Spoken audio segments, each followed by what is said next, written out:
ठीक है, केमिस्ट्री में 3 चैप्टर। पहले चैप्टर के नाम कौन है?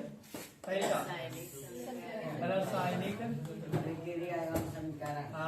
रासायनिक समीकरण एवं अभिक्रिया, ये नाम है ना, अभिक्रिया। ठीक है, उल्टा रह चलिएगा। ये पहला चैप्टर केमिस्ट्री में रासायनिक समीकरण एवं अभिक्रिया, यानी कि रासायनिक अभिक्रिया के बारे में पढ़ना है। ठीक है, कि कितना प्रकार का होता है, इसमें संयोजन अभिक्रिया, वियोजन अभिक्रिया और रासायनिक समीकरण किसको कहते हैं, उसके बारे में पढ़ना है। ये है ना, तो इसको ध्यान से समझो, शॉर्ट में समझाते हैं। 1 शॉर्ट होता है ना, तब 1 से लेकर के तीसरा चैप्टर तक ला एकदम शॉर्ट में समझाएंगे। ठीक है, और उससे काफी सवाल मिलेगा, कल भी मिलेगा और मैट्रिक में भी मिलेगा। इससे अलग रावे नहीं करेगा, ये रहेगा जितने कितना देरी समझाएंगे, वही तो 1 घंटा या 1.5 घंटा समझाएंगे, वही 1-1.5 घंटा में से रहेगा, कल भी रहेगा और मैट्रिक में भी रहेगा। काहे को उतना ही पढ़े भी किया तो उतना ही से रहेगा। इसको बढ़िया से देख लो, समझ लो। ठीक है, जिसके पास सुविधा है आज तो अपलोड नहीं होगा। ठीक है, देखते हैं। तो रासायनिक समीकरण एवं अभिक्रिया इसको देखना है ना, तो पहले थोड़ा सा परिवर्तन देख लेते हैं, रासायनिक परिवर्तन, और थोड़ा सा देख लेते हैं भौतिक परिवर्तन। ठीक है, तो देखो सिंपल समझना, काहे हमारा पास टाइम कम है, जल्दी जल्दी 3 चैप्टर से समझाना है, तो जो मेन चीज है वो केवल बताएंगे। ठीक है, तो वो ऐसा परिवर्तन जिसमें रिवर्स गियर रहे।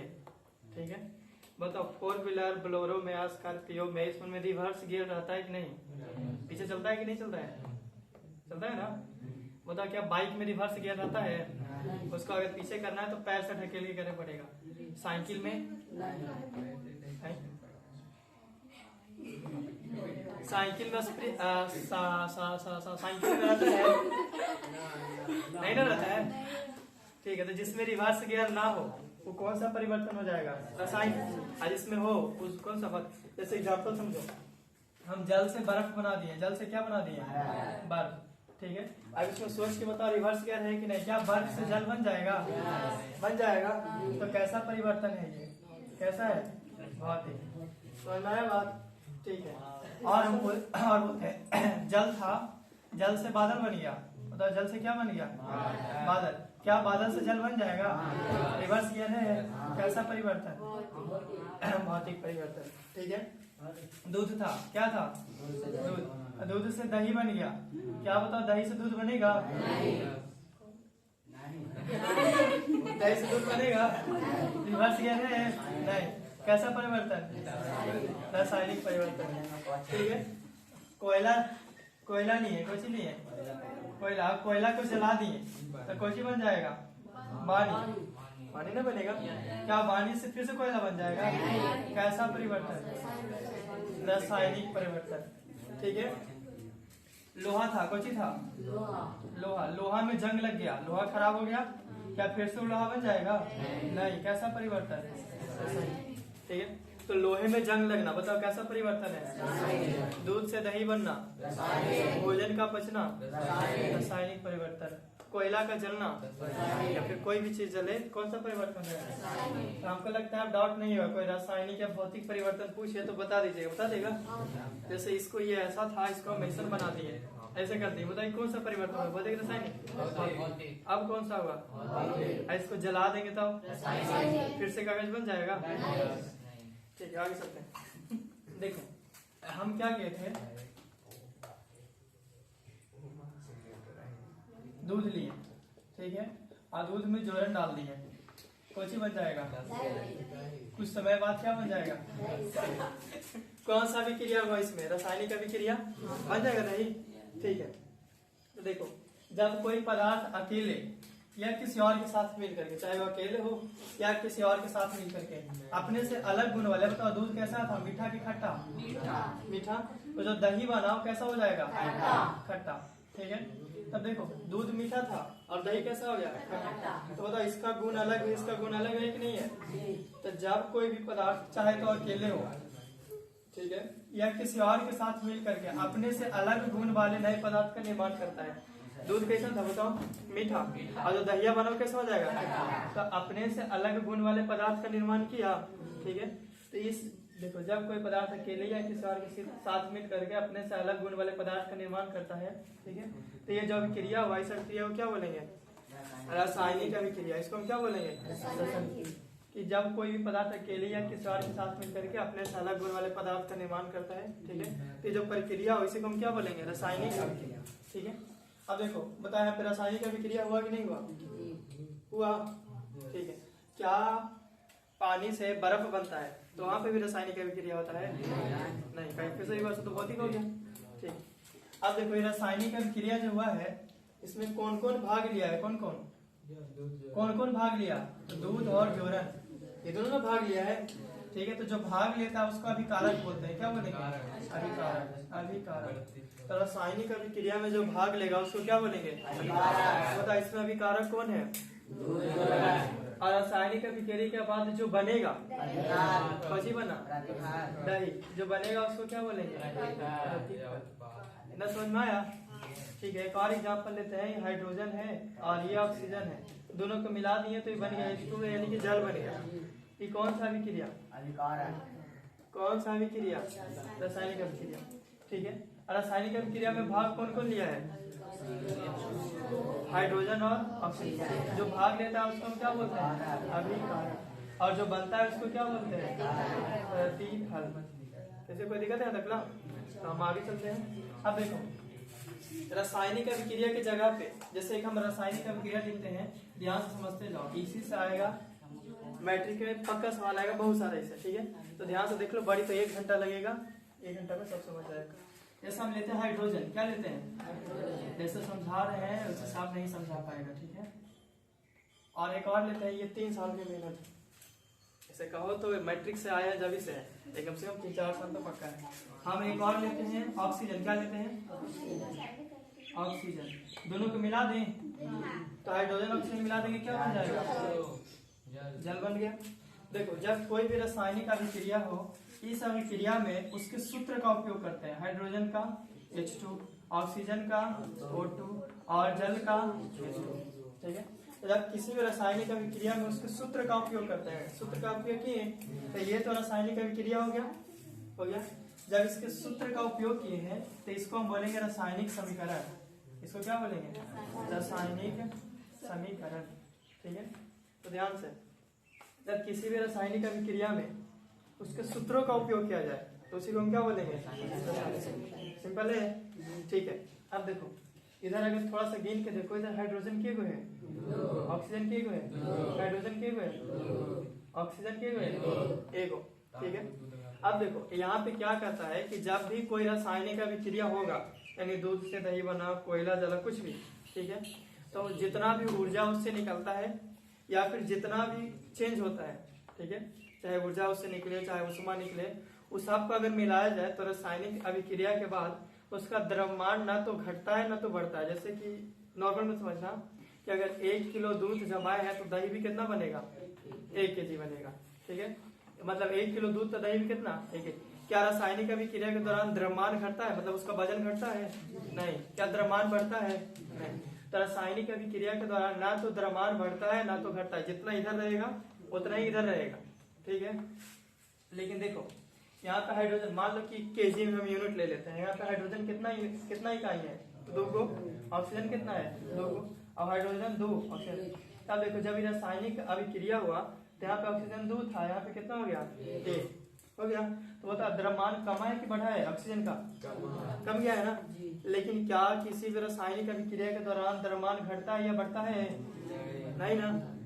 यहाँ पे तो घटा दिए, मतलब जो रासायनिक समीकरण लिखे हैं वो सही लिखे हैं या गलती लिखे हैं? गलती। इसको संतुलित करना पड़ेगा। तो संतुलित करने के लिए क्या करते हैं कि हम यहाँ पे ऑक्सीजन 2 को चाहिए ना, तो यहाँ पे 2 तो लिख नहीं सकते हैं, यहाँ पे जगह नहीं, हम जब भी लिखे कहाँ पे?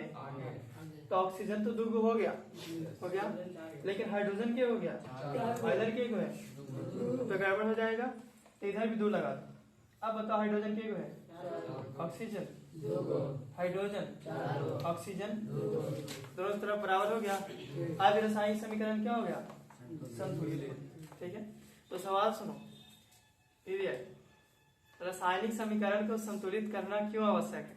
बहुत बार सवाल में पूछा है, पिछला साल भी पूछा था, पिछला साल पता नहीं, अगर पिछला साल पूछा था, हम जो भी था एक दूसरा बच्चा पढ़ रहा था उसको हम टिक लगवाए थे, इसको लगा लो, पूछेगा। आप पूछा था कि रासायनिक समीकरण को संतुलित करना क्यों आवश्यक है, तो बताओ। रासायनिक अभिक्रिया के दौरान ना तो द्रव्यमान का नाश होता है और न ही द्रव्यमान का मतलब ना तो द्रव्यमान बनता है, न ही द्रव्यमान का विनाश होता है। क्या रासायनिक अभिक्रिया हो तो द्रव्यमान घटेगा या बढ़ेगा? तो बता रहे कि रासायनिक अभिक्रिया के दौरान ना तो द्रव्यमान बढ़ता है और न ही तो घटता है। ठीक है, इसका मतलब ये हुआ कि जो दोनों साइड है वो परमाणु क्या होना चाहिए? बराबर। ठीक है, इसीलिए रासायनिक समीकरण को संतुलित करना आवश्यक है। लिखा है कॉपी में? ठीक है, एक बार फिर से सुनो। रासायनिक अभिक्रिया के दौरान ना तो द्रव्यमान बढ़ता है और न ही द्रव्यमान घटता है, अर्थात दोनों ओर परमाणु की संख्या बराबर होना चाहिए। इसीलिए रासायनिक समीकरण को संतुलित करना आवश्यक है। हो गया? ठीक है, आगे चलते हैं। हाँ, लिख देंगे तो ज्यादा बढ़िया रहेगा। बढ़िया ना बढ़िया, इसको मिटाते हैं। अब तेजी से आगे बढ़ते हैं।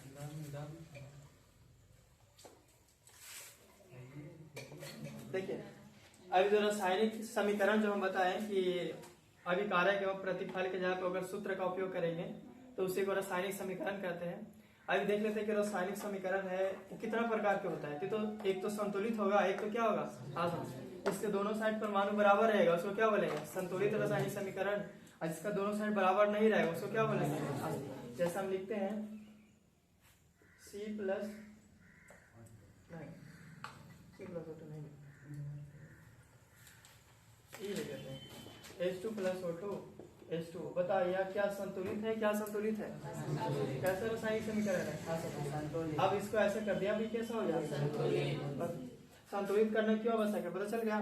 क्योंकि अभिक्रिया के दौरान ना तो द्रव्यमान, अगर इधर 2 kg दोनों मिला है तो इधर कितना बनना चाहिए? 2। तो ना तो द्रव्यमान का नाश होता है, नहीं तो द्रव्यमान बढ़ता है। ठीक है, इसका मतलब ये हुआ कि दोनों साइड परमाणु जो है बराबर होना चाहिए, इसलिए इसको संतुलित करना आवश्यक है। अब देखते हैं रासायनिक अभिक्रिया होता कितना प्रकार का है। ऐसे होता है बहुत सारे प्रकार के, लेकिन मेन देख लेते हैं कि मेन कितना प्रकार के होता है।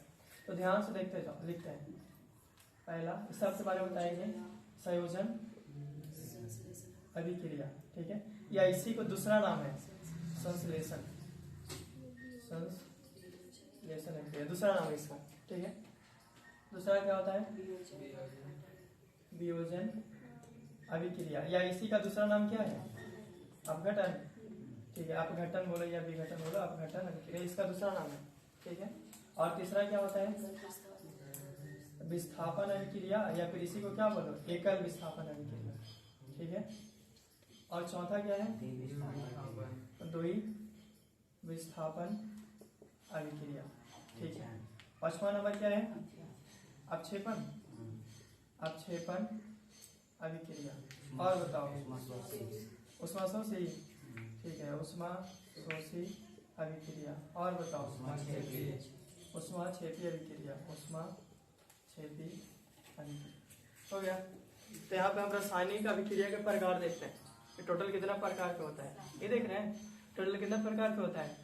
7। कौन कौन? संयोजन अभिक्रिया, दूसरा नाम इसी का क्या है? संश्लेषण अभिक्रिया। उसके बाद वियोजन अभिक्रिया, दूसरा नाम अपघटन। पहले तो 7 और 8। उसके बाद क्या है? द्वि विस्थापन, उष्माक्षेपी,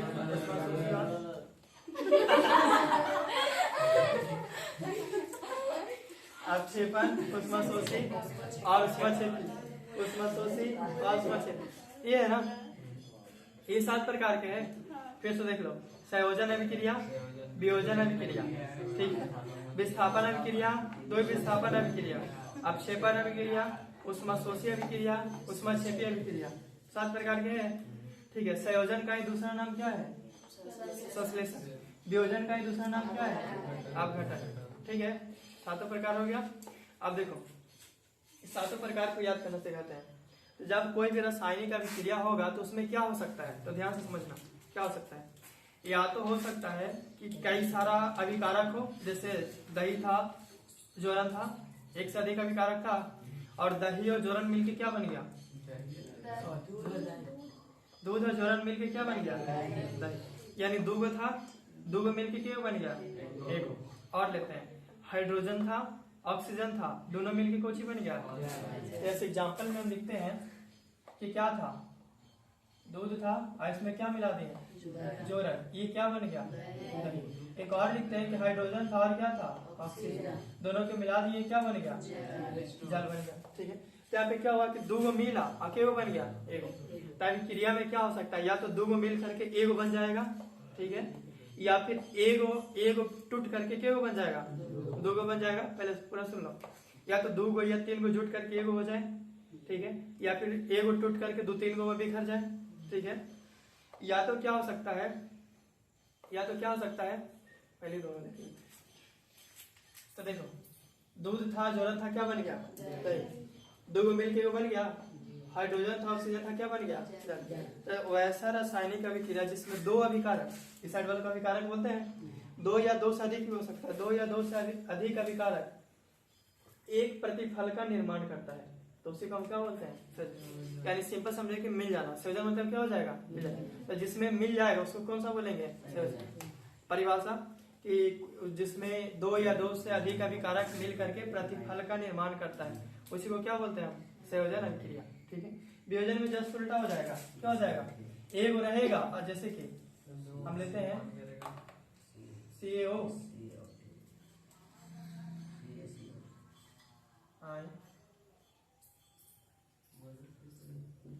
CaO,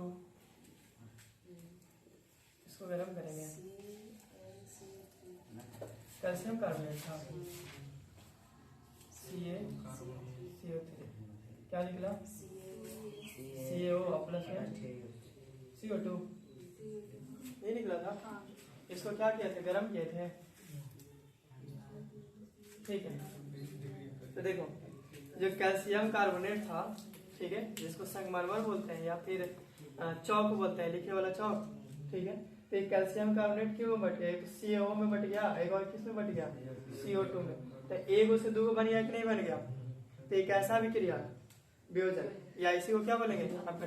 तो बस इतना याद रखो कि अगर मिल जाएगा तो उसको क्या बोलेंगे, संयोजन, और टूट जाएगा उसको क्या बोलेंगे, बस आगे बढ़ते हैं। उसके बाद क्या है, विस्थापन और विस्थापन, ठीक है।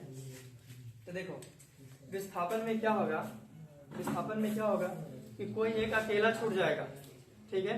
और द्वि विस्थापन में क्या होगा कि देखो विस्थापन में हुआ कि अकेला छूट गया, वो मार के भगा दिया, वो आराम से मान गया और चला गया। लेकिन द्वि विस्थापन में क्या होगा कि बदला लेगा, जैसे समझ लो, एग्जाम्पल समझो। इसका परिभाषा क्या है विस्थापन अभिक्रिया के, कि वैसा रासायनिक अभिक्रिया जिसमें अधिक क्रियाशील धातु कम क्रियाशील धातु को विस्थापित कर देता है और उसकी जगह ग्रहण कर लेता है। जैसे इसमें एग्जाम्पल लिखते हैं, एग्जाम्पल लिख के बताते हैं।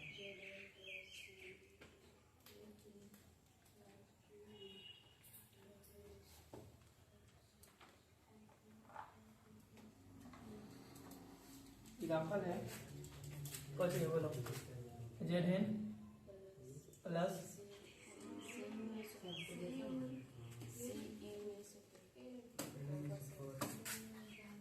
कॉपर सल्फेट और बना क्या, ZN4 प्लस में।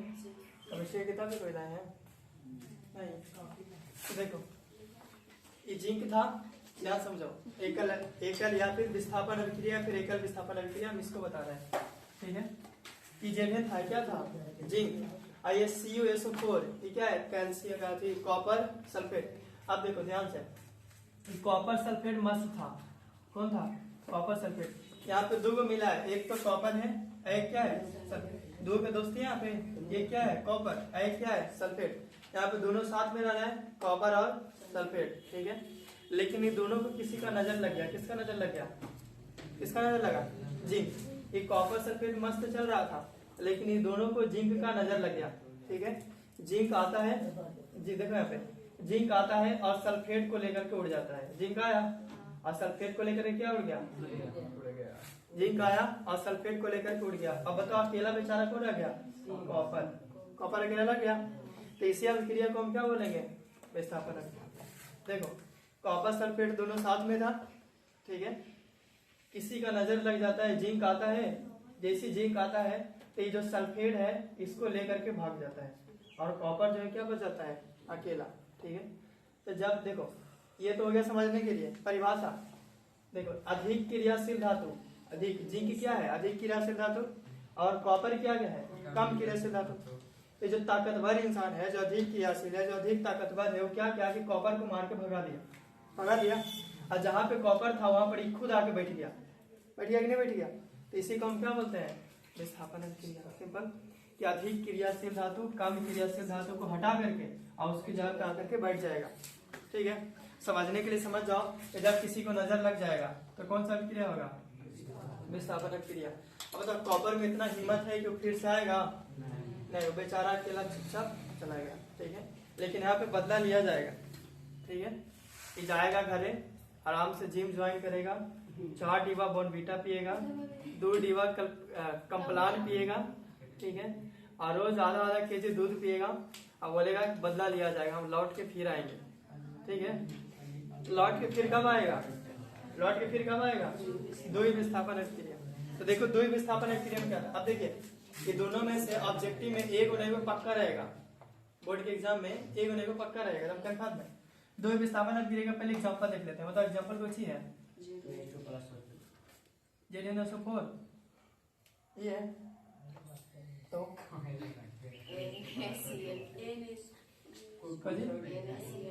NaCl2 प्लस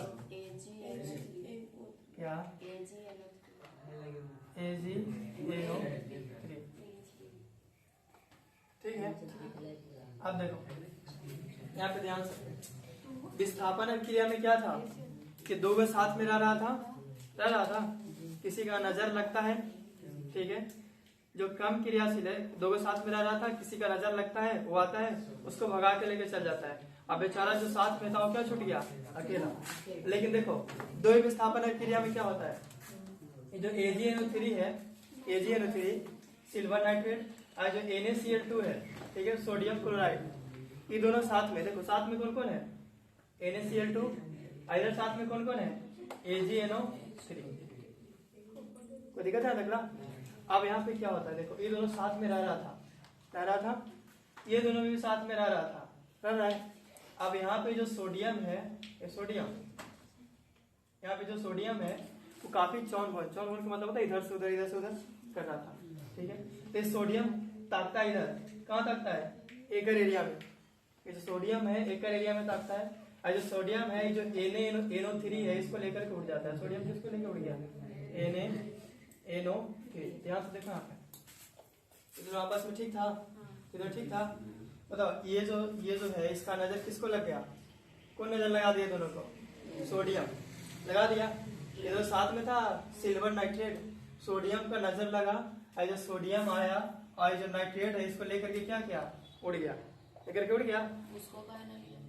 इसको ये दोनों धातु है ना, तो कैसे ले, ठीक है, ये सोडियम आया, जो नाइट्रेट है इसको क्या किया, लेकर के उड़ गया। ठीक है, अब यहाँ पे जब ये लेकर के उड़ गया तो बताओ यहाँ पे अकेला कौन रह जाएगा, चांदी अकेला रह जाएगा। लेकिन ये चांदी क्या होता है कि बदला लिया जाएगा, और जो चांदी है जो सिल्वर है इस Cl2 को लेकर के उड़ जाता है, बन जाता है AgCl2। कुछ समझ में आया, बदला नहीं समझ में आया। ये जो सोडियम था ये नाइट्रेट को लेकर भाग गया, तो जो चांदी है वो एकर क्लोराइड को लेकर भाग गया। ठीक है, अदला बदली, चेंज, इसी को कौन सा अभिक्रिया बोलते हैं, द्वि विस्थापन अभिक्रिया। चेंज हुआ है कि नहीं हुआ यहाँ पे, मतलब सोडियम किसके साथ, नाइट्रेट, यहाँ पे जो चांदी है किसके साथ हो गया, ठीक है, तो इसको बोलेंगे द्वि विस्थापन अभिक्रिया। इसका परिभाषा क्या था कि जब कोई भी दो यौगिक, कोई भी दो पदार्थ, ठीक है, या फिर कोई भी दो परमाणु आपस में मिल करके एक नए यौगिक का निर्माण करते हैं, नए यौगिक का निर्माण करते हैं, उसी को हम बोलते हैं द्वि विस्थापन अभिक्रिया। समझने के लिए केवल ऑब्जेक्टिव में पूछेगा कि पहचान होगी कौन विस्थापन है कौन द्वि विस्थापन है। तो देखना, जिसमें कोई अकेला छूट जाए उसको क्या बोलेंगे, विस्थापन अभिक्रिया। ठीक है, जिसमें अकेला ना छूटे, अदला बदली हो जाए, उसको क्या बोलेंगे, द्वि विस्थापन। समझ में आए दोनों। ठीक है, अवक्षेपण अभिक्रिया उसको बोलते हैं जिसमें कोई ना कोई ठोस पदार्थ बनेगा। ठीक है, इसको पहचानने का तरीका ये है कि सब में से कोई नहीं होगा तो कौन होगा, अवक्षेपण। हालांकि ऑब्जेक्टिव में कभी भी अवक्षेपण अभिक्रिया के बारे में नहीं देता है, क्योंकि हम कितना याद रखेंगे कौन कौन ठोस पदार्थ है। ठीक है, तो अवक्षेपण अभिक्रिया किसको बोलेंगे, जिसमें ठोस पदार्थ बनेगा। उष्माशोषी अभिक्रिया किसको बोलेंगे, तो वैसा अभिक्रिया जिसमें उष्मा का शोषण होगा। उष्मा का क्या होगा, शोषण, मतलब उसको हम उष्मा देंगे। जैसे एग्जाम्पल में बताओ क्या लिखा है,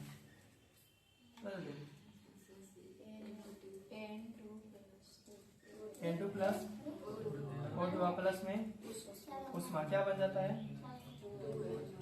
2NO। ठीक है, उष्मा शोषीय विक्रिया वैसा विक्रिया जिसमें उष्मा देते हैं, जैसे N2 था, उसमें ऑक्सीजन मिला है, प्लस में क्या दिए उष्मा, जब उसको उष्मा दिए तो क्या बन गया 2NO। एक ऐसा विक्रिया हो गया उष्मा।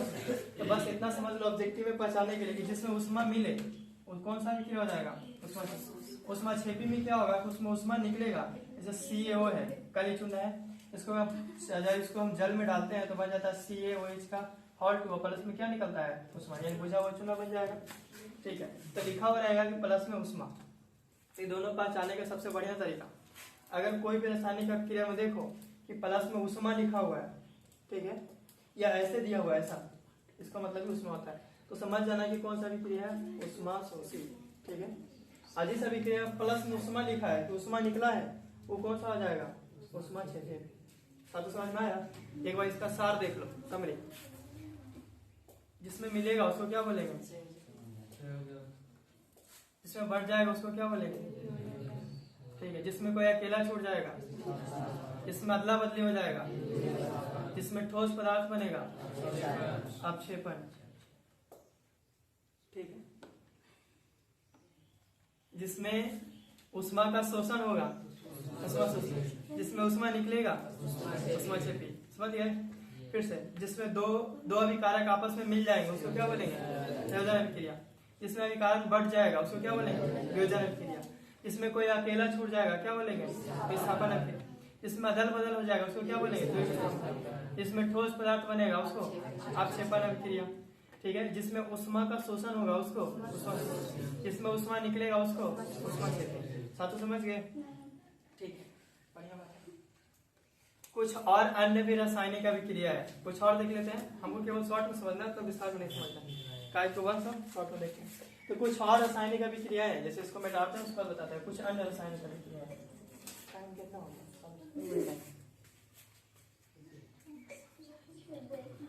देखो, जैसे ऑक्सीकरण अभिक्रिया। क्या है ऑक्सीकरण अभिक्रिया, या ऑक्सीकरण का दूसरा नाम बताइए क्या।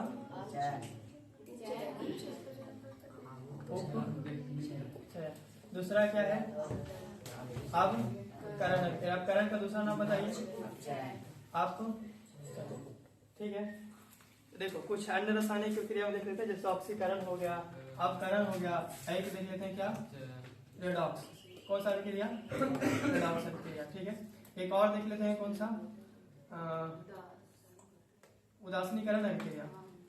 उदासीनीकरण, हालांकि आम्ल भस्म में भी मिलेगा। ठीक है, ध्यान से देखो, ऑक्सीकरण किसको बोलेंगे ऑक्सीकरण अभिक्रिया।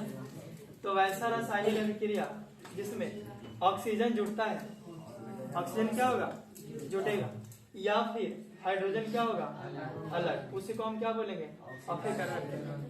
हो गया। अपकरण जस्ट इसका उल्टा, वैसा भी क्रिया जिसमें हाइड्रोजन जुटेगा और ऑक्सीजन क्या होगा अलग होगा, उसको क्या बोलेंगे अपकरण। समझ गए। तो बताना, हाइड्रोजन जुटेगा तो क्या हो जाएगा ध्यान से, ऑक्सीजन जुटेगा ऑक्सीजन। जब ऑक्सीजन जुटा ना है तो हाइड्रोजन क्या हो जाएगा अलग। तो चाहे तो ऑक्सीजन जुटे या हाइड्रोजन अलग हो, कौन सा क्रिया ऑक्सीकरण। ठीक है, अगर हाइड्रोजन जुटे और ऑक्सीजन अलग होता तो बताना, यहाँ पे कंफ्यूज हो जाता है। बताना, ऑक्सीजन का जुटना ऑक्सीकरण, हाइड्रोजन का अलग हो जाना ऑक्सीकरण, हाइड्रोजन का जुटना अपकरण, ऑक्सीजन का अलग हो जाना अपकरण। समझ गए। ऑक्सीकरण का दूसरा नाम उपचयन, अपकरण का दूसरा नाम अपचयन। अब ऐसा भी क्रिया जिसमें ऑक्सीकरण अपकरण दोनों होगा तो क्या बोलेंगे रेडॉक्स अभिक्रिया। ठीक है, अब देख लेते हैं उदासीनीकरण। उदासीनीकरण अभिक्रिया उसको बोलते हैं जिसमें किसी अम्ल और भस्म को मिलाते हैं। क्या मिलाते हैं अम्ल। तो जब अम्ल और भस्म मिलाएंगे तो क्या बनेगा जल और लवण।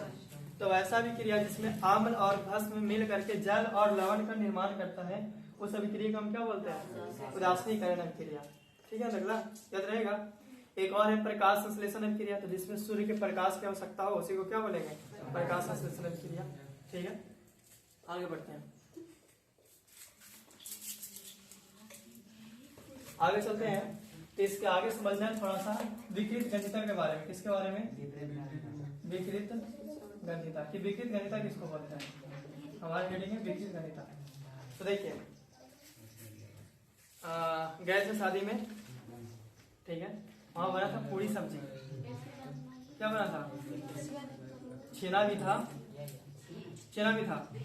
तो सबके घरे घरे खाना आता ना है, जैसे कि बराती वाती खा लिया, फिर शाम को पहुंचा गए थे, तो रात को गए खाना खाने, पूरी सब्जी छेना इसमें सब था, ठीक है। घर आया पहुंचाने, तो पूरी सब्जी पहुंचाया था, छेनवा नहीं दिया था, अरे पूरी सब्जी थी, ठीक है। तो हुआ क्या कि खाना तो बना था 8 बजे या 9 बजे, और काम उम रहता लेट हो गया, सुबह पहुंचाया 10 बजे लगे, छेनवा रहता तो खाते, पूरी सब दिया था। तो गए, फिर भी खाने के लिए गए, तो देखे कि रतिया के खाए थे तो पूरी सब्जी बड़ी बढ़िया लग रहा था, और जब 10 बजे पहुंचावे, उसके बाद जब हम खाए तो ठीक ही नहीं लग रहा था, खराब लग रहा था, ठीक है। काहे खराब लग रहा था बताओ? काहे कि जो पुड़िया है वो बसिया गया था। क्या हो गया था? बसिया गया। अगर खाना बसिया जाता है तो उसका गंध और स्वाद बदल जाता है कि? गंध और स्वाद बुला रहा है कोई, तो यहाँ से खीरा है और लखी है, तो कह रहे हैं जाके मिल लीजिए, मिल आई, ठीक है। देंगे हम कैसे बोल रहे थे? हाँ, पूरी सब्जी बस आ गया, ठीक है। अब देखो उसका गंध एवं स्वाद बदल जाता है कि नहीं बदल जाता है, ठीक है। तो जब खाना बसिया जाता है तो उसी को हम क्या बोलते हैं? विकृत गंधिता, ठीक है। जैसे आज रोटी बना सम्मा को, 2 दिन बाद खाया तो बसिया जाता है कि नहीं बसिया जाता है? तो बसिया आएगा तो क्या होगा? उसका गंध और स्वाद बदल जाएगा, उसी को हम क्या बोलते हैं? विकृत गंधिता, ठीक है। तो खाना बसिया जाना ही क्या कहलाता है? विकृत गंधिता। अब देखो खाना बसियाएगा कैसे, तो देखो जब हम खाना को एक लंबे समय तक बसा युक्त तेल वाला हो, छेनमा रहता तो नहीं बसियाता। क्या छेना बसियाता है?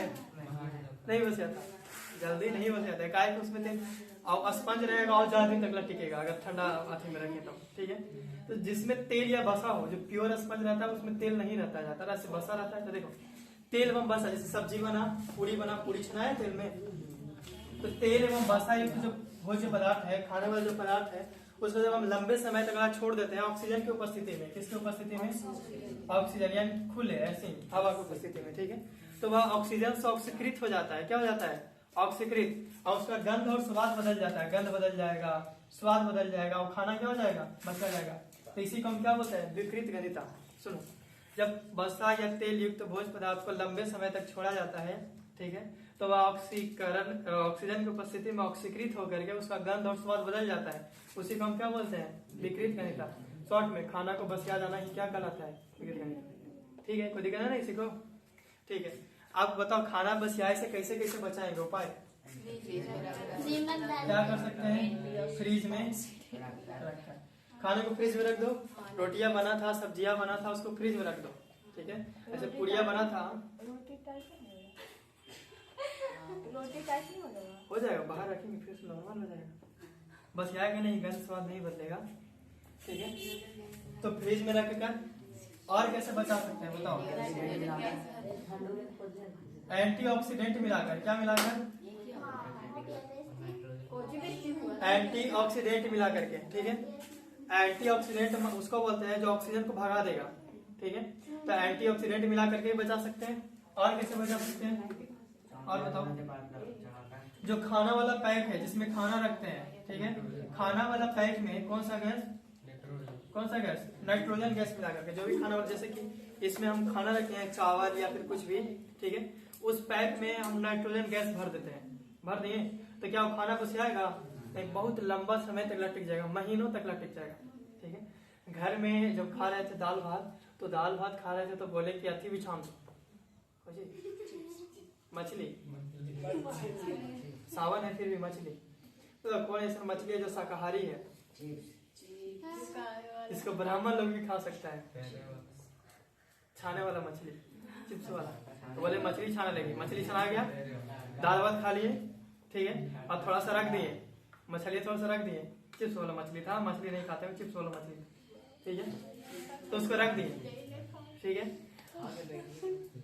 अब रात को सोचेंगे फिर से खाएंगे, तो जब रतिया को फिर से मछलियां को खाए, चिप्स वाला, ठीक है, तो पूरा मुलायम हो चुका था, कैसा हो गया था? एकदम खराब, ठीक है। तो हम गए दुकान से लेज लेके लाए, लेज लेकर खाए। क्या लेकर आए? लेज। और उसमें जब खाए तो कुरकुर लग रहा था, ठीक है। उसका जब डेट देखे तो देखिए कि 2-3 महीने पहले के बना है, 2 महीना पहले के। अब तो जो घर में चिप्स छाने थे वो सुबह से लेकर के शाम तक मतलब मुलायम हो गया, लेकिन जो लेज लेके आए थे वो अभी भी क्या था, जब कुरकुर था, जबकि 1 महीना पहले के छनाए है। अब तो ऐसा कैसे हो गया कि मुलायम कुका नहीं मुलायम हुआ? कि जो लेज के पैकेट था उसमें कौन सा गैस भरा था? Nitrogen gas. नाइट्रोजन गैस जो है ऑक्सीकरण नहीं होने देता है और विकृत गतिता नहीं होता है, जिससे खाना खराब होने से बच जाता है। समझ आया बात? ठीक है। तो जब चिप्स के थैले लेके आए तो इतना फूलल था, क्या था? इतना फूलल, ठीक है। ऐसे ऐसे करते करते लेके आए घरे तो इतना फूलल था, हमको लगा ढेर सा नहीं है एक में, ठीक है। और जब ऐसे फाड़ तो पचक गया, इतनी से निकला अंदर से, तनी सो। हमको बड़ी कैसे गुस्सा आया, जब छोटा थे उस समय की बात बता रहे हैं, बड़ी कैसे गुस्सा आया। कहाँ कौन दुकानदार खाली ज्यादा देखे के चलते रहा, मैं हवा भर गया। आप लोग लगा कभी ऐसे कुरकुरे खाए सब है कि ज्यादा देखे लगे, खाली हवा भर दे के ज्यादा देखने में लगे और अंदर इतने से लगे। कभी ऐसा लगा कि नहीं लगा कुरकुरे या लेज खाते समय ज्यादा देख ले खाली हवा भर देंगे? तो हवा नहीं रहता है, बता चिप्स के थैले में कौन सा गैस रहता है? काहे लेके भरा रहता है, काहे को लंबे समय तक कुरकुरे खराब नहीं हो, ठीक है। एक गाँव आता था बाबा निमकी, है 5 रुपया में, और अब ढेर सा नहीं रहता था, इतना सा नहीं रहता था। अब नहीं आता है, और अब इतना सा नहीं रहता था, ठीक है। वो जब खाते थे बरसात के समय में तो मेहराज रहता था, काफी मुलायम मेहराज रहता था। इसलिए काय को नाइट्रोजन गैस रवे नहीं करता था, हवा रवे नहीं करता था, खाली इतना सा नहीं भरा रहता था, तो ऐसी खाली हवा भर देता था ना, ठीक है। क्या तो देखो फ्रिज में रखकर एंटीऑक्सीडेंट मिला करके आप पैक में क्या बना देंगे? Nitrogen gas. और तरीका है कि चांदी का लेप लगा दो। किसका लेप लगा दो? चांदी का लेप लगा दो। यानी जो भी खाने वाला पदार्थ है उस पर अगर ऊपर से चांदी का परत लगा देंगे, ठीक है, तो उसमें जो है उसमें भी ऑक्सीकरण नहीं होगा और वो खाना नहीं बस आएगा अगर चांदी का लेप लगाते हैं। तो देखोगे जो महंगा महंगा मिठाई होता है, बर्फी या छेना, बर्फी या फिर महंगा वाला छेना, ठीक है, उसके ऊपर देखिए सिल्वर का पतला परत लगा हुआ रहता है, ठीक है। तो इसलिए लगा हुआ रहता है ताकि वो जो है खराब ना हो। महंगा मिठाई है, 500 रुपये या 600 रुपये केजी बिकता है, अगर वो खराब हो जाएगा, बस आ जाएगा, तो क्या वो बिकेगा? दुकानदार को नुकसान हो जाएगा। तो उसके ऊपर क्या लगाता है? सिल्वर का एक परत लगाता है ताकि वो खराब ना हो, ठीक है, खराब होने से बच जाए, लंबा समय तक लटेके। अब तो उसके ऊपर सिल्वर की परत लगाए तो महंगा देगा कि नहीं देगा? इसलिए जितना भी सिल्वर की परत लगा रहेगा वो सब महंगा मिठाई देता है, ठीक है। और महंगा मिठाई खाना है अगर तो उसके ऊपर परत लगा देगा सोना का, क्या लगा देगा? सोना का परत, और मिठाई और महंगा हो गया। समझा? ठीक। ऐसे मेनली जो हम लोग खाते हैं इधर उधर दुकान में जिसपे देखते हैं कि सिल्वर परत है, वो रहता है एल्युमिनियम का। क्या रहता है? एल्युमिनियम, ठीक है। और एकदम हाई फाई होटल में जाएंगे जहाँ 2000, 5000, 6000 रुपये केजी मिठाई मिल रहा है, उसमें क्या लगा देगा? चांदी का परत। और हाई फाई दुकान में जाएंगे जहाँ लाख रुपए केजी मिल रहा है, 50,000 रुपये केजी मिल रहा है, उसमें किसका परत रहेगा? सोना पच जाता है। हाँ, पच जाता है। जैसे चांदी हुआ ना, जैसे सोना, ठीक है, पतला परत, एकदम पतला परत रहता है, ठीक है। वो खाते बर्फी खाई है ना, उसमें एल्युमिनियम का परत रहता है, खा जाते हैं। हाँ,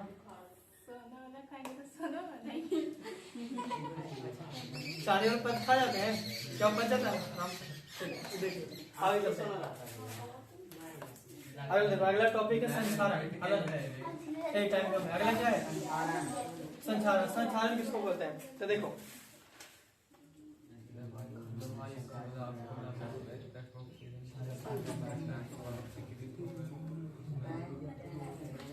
देखिए अगला संचारण, ठीक है। तो देखो घर में खिड़की में रड लगा हुआ था। क्या लगा हुआ था? रड। और रड जो है पेंट नहीं किया हुआ था, ऐसी था सिंपल वाला, या यहाँ पर भी देखा होगा रखल था। तो दिन प्रतिदिन बीतता गया धीरे धीरे क्या हुआ कि देख रहे हैं कि रड जो है धीरे धीरे पतला होता जा रहा है। क्या होता जा रहा है? पतला, ठीक है, एकदम पतला। एक समय ऐसा है कि रडवा खाली ऐसे कि टूट के गिर गया नीचे, ठीक है। आप लोग देखे हैं धीरे धीरे क्या होता जा रहा है? पतला। या फिर केवाड़ी लगा हुआ था, पेंट नहीं किया हुआ है, फिर करकट, वो जो टीना वाला करकट रहता है वो, ठीक है, करकट, वो धीरे धीरे क्या हो रहा था कि उसको मैं धीरे धीरे देखें कि पतला हो रहा है, जंग लग रहा है, और उसको में छेद हो गया, ठीक है। फिर केवाड़ी था वो धीरे धीरे नष्ट हो गया, देखते हैं। तो उसमें क्या हुआ था? जंग लग गया था, ये ना हुआ जंग। तो जो जंग लगा है उसी को हम क्या बोलते हैं? संचालन। सिंपल। जो जंग लगा है उसे क्या बोलते हैं? संचालन। अब जंग लगता कैसे ये समझो, ये दोनों भी है। देखो जंग लगता कैसे ये समझो। तो जब कोई भी लोह पदार्थ हो, कोई भी लोहा का पदार्थ हो, उसको जब हम लंबे समय तक ला हवा या नमी के संपर्क में, किसके संपर्क में? हवा और नमी, ठीक है। यानी जल होना चाहिए और हवा होना चाहिए।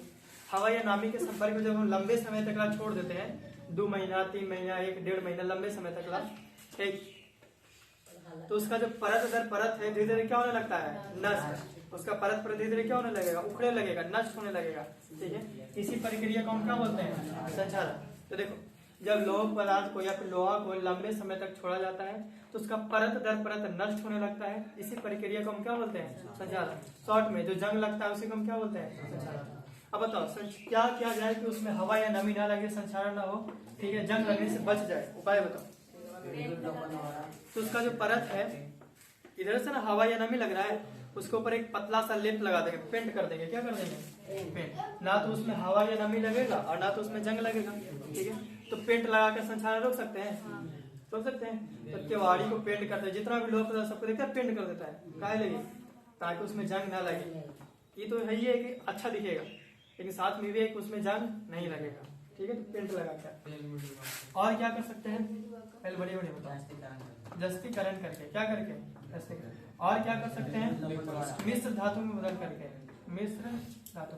अब देखो जस्तीकरण क्या होता है कि वैसा पदार्थ जिसमें जंग लगे वाला है, ठीक है, उस पदार्थ के ऊपर एक पतला सा लेप चढ़ा देते हैं, जिसको विद्युत लेपन भी बोलते हैं, ठीक है। एक पतला सा लेप चढ़ा देंगे। अब मान लो कि रियल में है तो लोहा, ठीक है, लेकिन उसके ऊपर हम क्या कर दिए कि जिंक का पतला सा लेप लगा दिए। जिंक का क्या लगा दिए? लेप, ठीक है। तो अंदर से लोहा है लेकिन ऊपर से किसका लेप लगा हुआ है? जिंक का। अब हवा आएगा, क्या लोहा के पास पहुंच पाएगा? नहीं। ऊपर कौन सा परत है? जिंक। अब उसमें संचालन नहीं होगा, जंग नहीं लगेगा। तो ये बताएं कि क्या करके? जस्तीकरण। उसके बाद तीसरा क्या है? मिश्र धातु। यानी भी कोई भी धातु को मिश्र धातु बना दो। मिश्र धातु कहने का मतलब हुआ कि 2-3 धातु को आपस में मिला देते हैं, ठीक है। जैसे कार्बन हुआ और लोहा हुआ, वो दोनों को मिला दिए। तो जब कार्बन और लोहा मिला दिए तो क्या बन गया? मिश्र धातु। कार्बन और लोहा मिला दिए तो क्या बन गया? मिश्र धातु, ठीक है। अब ये मिश्र धातु बन गया, क्या उसमें जंग लगेगा? नहीं लगेगा। घर में थरिया लोटा है? सभी घर में है, हमारे घर, ठीक है। थरिया लोटा गिलास। अब बताओ उसमें जब हम इतनी को थे, इतनी को थे, उसी समय से हम थरिया लोटा में खाना खा रहे हैं, ठीक है। लेकिन जो थरिया लोटा नहीं, उसमें आज तक जंग नहीं लगा। वो इसी चमकदार की चमकदार है, बताओ काहे नहीं जंग लगा? क्योंकि वो जो है वो मिश्र धातु है। क्या है? मिश्र धातु।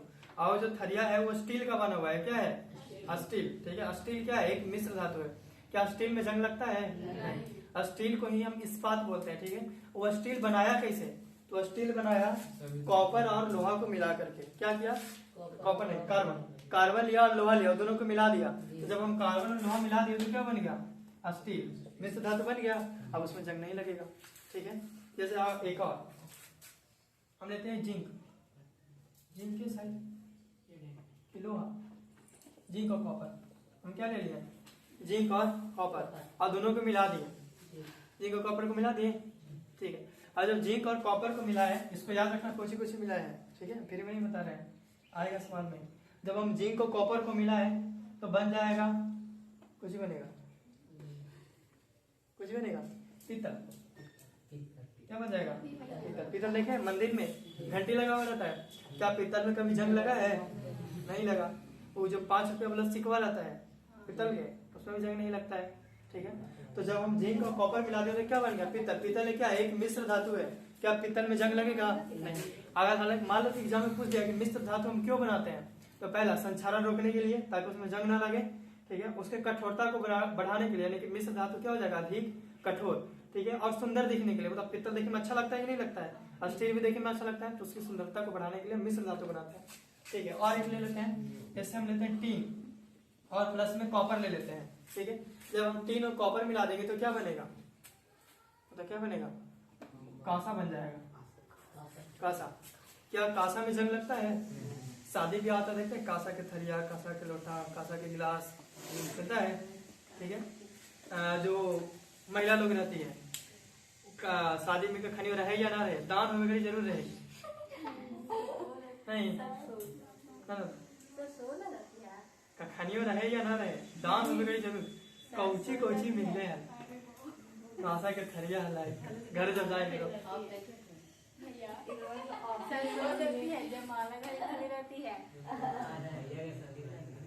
कासा के थरिया हलाए, कासा के लोटा हलाए, पित्तल के थरिया हलाए, पितल के लोटा हलाए, जाना हो वो इतना बड़का वो गिलास के पानी सोना के लिए बड़का बड़का बर्तन दे देंगे।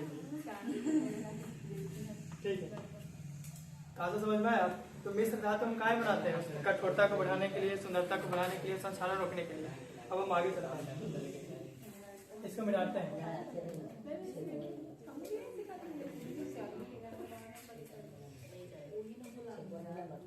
अगला देखो,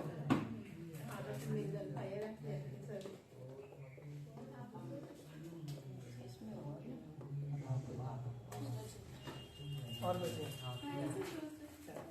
अगला है आम्ल भस्म लवण। अगला क्या है टॉपिक? आम्ल भस्म लवण, यानी आम्ल के बारे में पढ़ना है, भस्म के बारे में पढ़ना है, किसके बारे में पढ़ना है? लवण के बारे में। ठीक है, तो हम समझाते हैं और साथ में तुम लोग भी बताते जाना। तो हम एक साइड लिखते हैं आम्ल, एक साइड क्या लिखते हैं? आम्ल, और दूसरे साइड लिखते हैं भस्म। क्या लिखते हैं?